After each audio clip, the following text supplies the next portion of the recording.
मिनश्शैतानिर्रजीम बिस्मिल्लाहिर्रहमानिर्रहीम। जी बेटा, आज हम सब्जेक्ट वर्ब एग्रीमेंट के हवाले से सेकंड लेक्चर के साथ आपके साथ मौजूद हैं। तो देखते हैं जी आगे।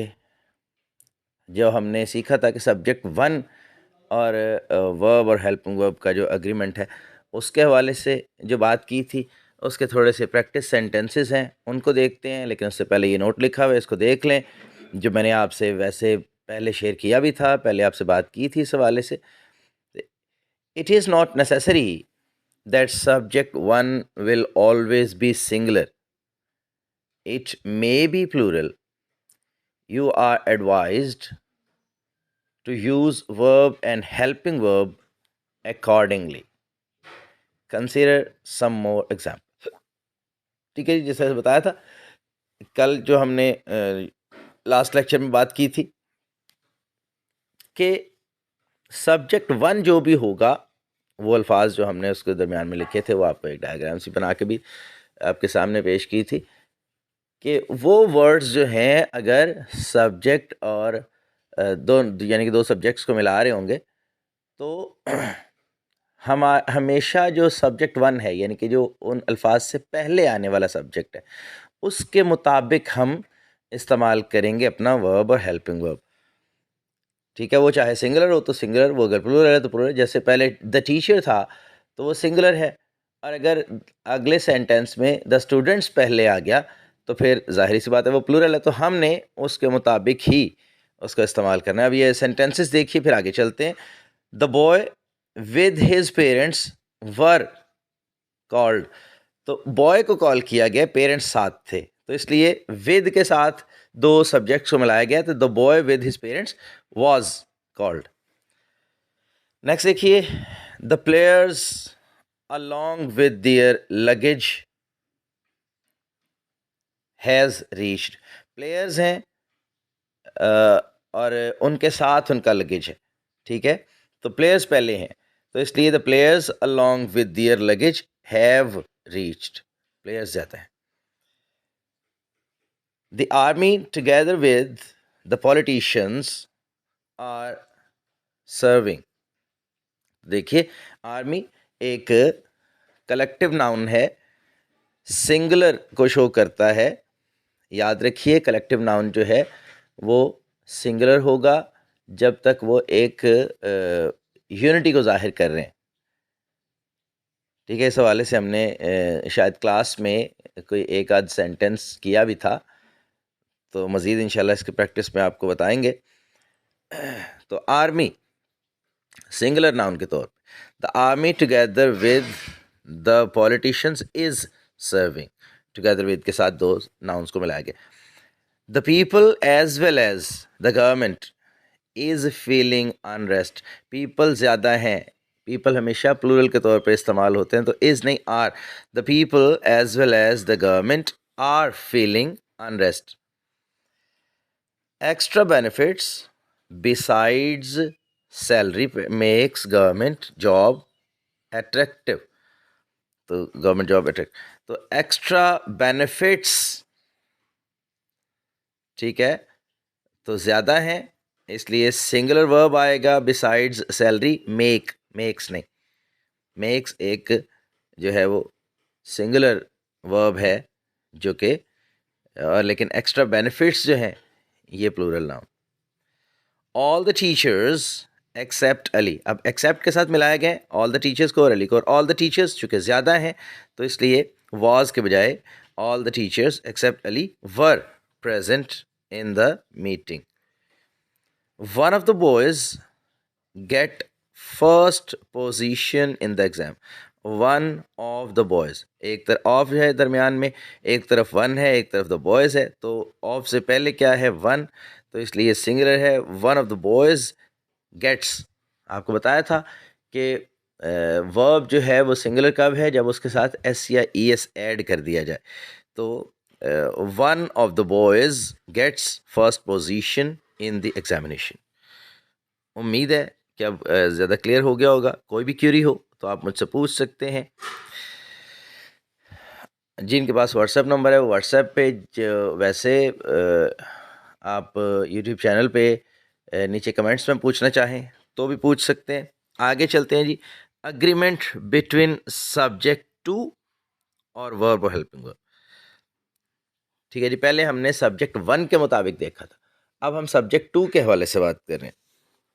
देखिए, we use verb and helping verb according to second subject if two subject words are joined by any one of the following words। इनमें से कोई भी हो, जो नीचे दिए गए हैं इसके सामने जाहिर है कि इन में से कोई भी वर्ड हो और दो सब्जेक्ट्स को मिला रहा हो, तो हम हमेशा दूसरे वाले सब्जेक्ट के मुताबिक वर्ब और हेल्पिंग वर्ब का इस्तेमाल करेंगे। इससे पहले हमने जो अल्फाज देखे थे उनमें से कोई भी वर्ड जो है वो दो सब्जेक्ट्स को मिला रहा हो, तो हम हमेशा पहले वाले सब्जेक्ट के मुताबिक वर्ब और हेल्पिंग वर्ब को यूज़ करते हैं। लेकिन अब जो आ रहे हैं इनमें हमेशा दूसरे वाले सब्जेक्ट। ये अल्फाज कौन से हैं जी? नॉर है, और है, बट ऑल्सो। अब देखिए, इससे आगे जो सेंटेंस जो एक डायग्राम बनी हुई है उसकी तरफ चलते हैं ताकि मज़ीद वाज़े हो जाए। नाइदर द टीचर, एक सब्जेक्ट हो गया द टीचर, फिर लफ्ज़ आया दरमियान में नॉर द स्टूडेंट्स, ये सब्जेक्ट 2 हो गया। लीव या लीव्स, अब देखें कि नॉर दरमियान में आ गया है, इससे पहले द टीचर है, बाद में द स्टूडेंट्स है। और हमने क्या सीखा है कि हमेशा दूसरे वाला जो सब्जेक्ट है उसके मुताबिक हम बात करेंगे। तो नॉर के ज़रिए जब मिलाए गए हैं तो दूसरा वाला सब्जेक्ट जो है स्टूडेंट्स है, जो कि प्लूरल है, इसके साथ हमने प्लूरल वर्ब यूज़ करना है। और प्लूरल वर्ब है लीव, लीव्स नहीं है। लीव्स हमेशा, जो मैंने आपको पहले बताया हुआ है, बार बार इसलिए रिपीट कर रहा हूँ कि अगर किसी के जहन से निकल जाए तो उसे पता हो कि एस या ई एस के एडिशन के साथ हमेशा जो वर्ब है वो सॉरी सिंगुलर यूज़ होगा, और विदाउट एडिशन ऑफ एस और ई एस ये प्लूरल वर्ब के तौर पे लिया जाएगा। तो लीव। नेक्स्ट एक और एग्जांपल, आइदर द स्टूडेंट्स और द टीचर। अब द टीचर बाद में आ गया, तो बाद वाला जो है हमें इससे कोई गरज नहीं है कि बाद में सिंगुलर है या प्लूरल है। जो बाद में है इन अल्फाज के साथ जब मिलाया गया, तो जो भी बाद में है वो उसके मुताबिक हमने वर्ब और हेल्पिंग वर्ब यूज़ करना है। अब देखेंगे दरमियान में आ गया, और हो सकता है, नॉर हो सकता है, बट ऑल्सो हो सकता है, तो सिंगुलर, तो इसलिए लीव्स है। नंबर 3 देख लीजिए, not only the books, sorry the book singular, but also the notes. अब देखें, एक तरफ बुक है, एक तरफ नोट्स है, बट ऑल्सो के बाद क्या है? नोट्स प्लूरल है, तो आर यूजफुल। अब नोट एक दफ़ा यहाँ भी देख लीजिए, the subject to may be singular, may be plural, you are advise to use verb and helping verb accordingly. ठीक है जी, वो सिंगुलर हो वो प्लूरल हो, आपको इससे कोई गरज नहीं है। ये वर्ड्स दरमियान में आ रहे हैं और इन वर्ड्स के ज़रिए दो सब्जेक्ट मिलाए जा रहे हैं, तो हमें हमेशा बाद वाले सेकंड वाले सब्जेक्ट की तरफ जाना है और उसी के मुताबिक वर्ब और हेल्पिंग वर्ब का इस्तेमाल करना है। Is that clear? आज एक और पॉइंट जो है वो हमने इस पे बात की है, कुछ पिछले वाले जो लेक्चर है उसके हवाले से एग्जाम्पल्स जो हैं उन पे बात की है।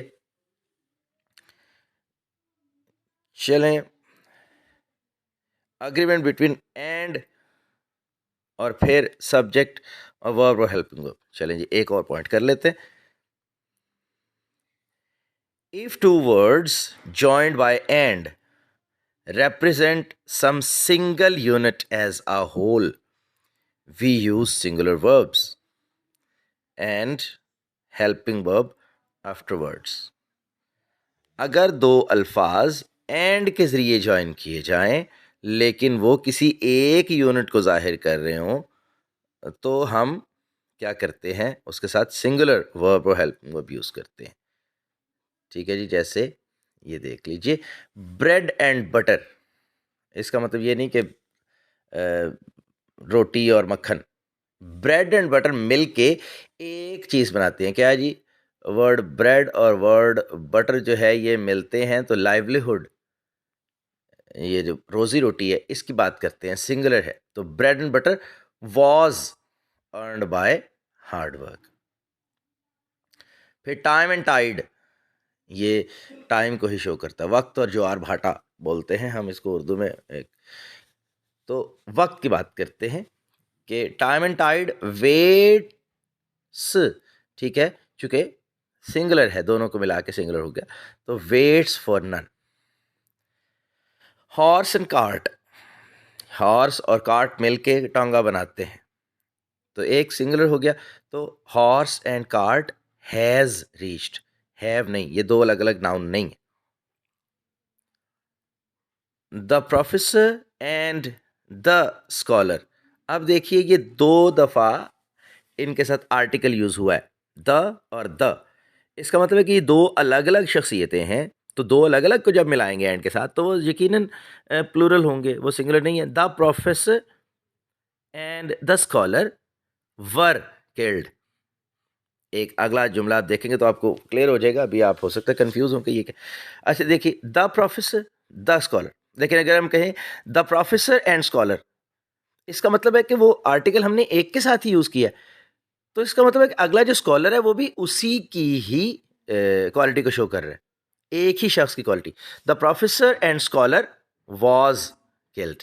अब देखिए फिर एक दफा ऊपर वाला जुमला, the professor and the scholar, professor एक और शख्स है कोई अलग, स्कॉलर कोई और शख्स है अलग। The professor and the scholar, दो अलग अलग शख्सियतें हैं, तो ये मिल के तो प्लूरल बने, लेकिन एक ही शख्सियत को द प्रोफेसर एंड स्कॉलर, वही बंदा है, वो प्रोफेसर भी है स्कॉलर भी है, तो ये singular was. My brother and teacher, अगर तो होता माई ब्रदर एंड माई टीचर तो फिर ये दो लोग होते। माई ब्रदर एंड टीचर, मेरा भाई ही मेरा उस्ताद है, तो एक ही शख्स की दो क्वालिटीज हैं, तो my brother and teacher is killed. और आगे देख लीजिए, my brother and my teacher are killed, दो अलग अलग शख्सियतें, तो इसको ज़रा एक दफ़ा देख लीजिए अच्छी तरह। तो बाकी इंशाल्लाह इस पे कोई भी आपके जहन में कोई सवाल हो, कोई क्यूरी हो, तो आप पूछ सकेंगे इंशाल्लाह ताला। तो इंशाल्लाह इससे आगे फिर बात करेंगे मज़ीद। Thank you very much. अल्लाह हाफ़िज़।